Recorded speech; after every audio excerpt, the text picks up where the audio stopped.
because the snow and rain this year has been abnormally high, 150% of normal.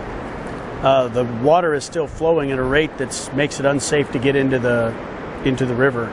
Getting down the mountain is not the hard part, but getting to the water and making sure that the people we put into the water to rescue or to recover the victims is safe is just not practical right now because of the water flow, the level of the water. And if a swimmer was to, or a rescuer was to have to break away from the car because of the car maybe it moved, because in the flow sometimes the car can move, and that can be dangerous to the rescuer because it can crush or trap a rescuer underwater. So if the rescuer gets downstream, the downstream safety that we have is not acceptable to put people into the water. In other words, if a swimmer has to go downstream, they're very likely to be severely injured or maybe killed. So the danger level until the water drops, which it will in about a week probably, or 2 weeks, is unacceptable for us to put people in the water right now. Okay, what about the level of the water at the time on the July 26th? How high is the level right now? How much is different? And what level that you expect that you can send a rescue team down there? Yes, the water was running around 1,100 to 1,200 cubic feet per second the day of. Okay. Already it's down to 800. Okay. So you can see it's reducing rather quickly as the snow is gone. It's pretty much gone.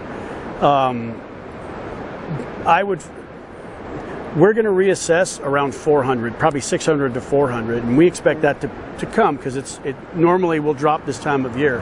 Last year, this time of year, you could have just walked right out to the car. The flow was so low, right? So the different year is different. Yes, right. And so it's just a matter of timing with the flow, and of course the year we've had has been really good for water.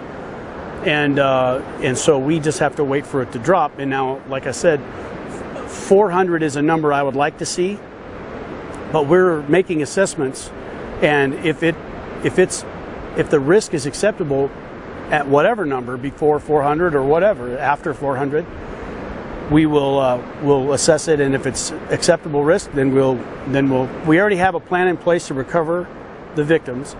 But the water has to cooperate with us first. So, okay. That's the only thing we don't control. Okay. By the time that the water is like 400, so how you gonna do it? You send a helicopter, and how you gonna pull out the car? Well, our first plan is to secure the car so that it won't move when the rescuers are near it. And then we'll have to assess how the victims are in the car, and if we have to cut the car or bring the car to the side first and then remove the victims that way.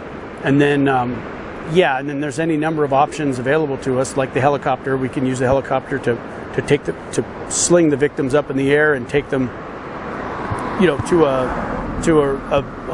a vehicle or something and get them down the mountain. Okay, and what you have done today? You said some crew. I saw some militaries. Yeah. What you done there? Right. What we're doing today is we're just continuing our assessment and continuing to try to make our plans better. And the military is here at the request, or at their request. The National Guard wanted to assess it as well. We're maintaining overall control of the scene. We're the incident commander. The sheriff's office is. And they're just deciding if they can provide us any help or not. I believe they will be able to provide us some help when our plan goes into action. Then we will be able to possibly utilize their personnel, because it's going to be a very intense. There's going to be a lot of numbers of people that we're going to need to do this safely, upwards of around 20 probably. And so. So that's what they're doing today, is just assessing the water conditions and the condition of where the car is and how the victims might be rescued or recovered. As this kind of accident, have you ever see this kind of accident before? They fell down like that? Not here, but we have had other accidents where we've had to wait for water levels to recede and things like that, or and whatever with it when it's been a fatal accident.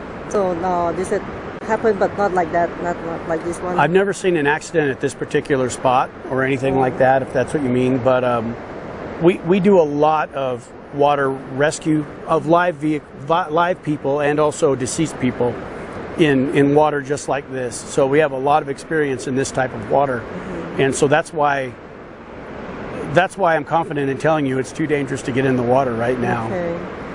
I mean, like, if it's 16 days, how do you imagine the body gonna be?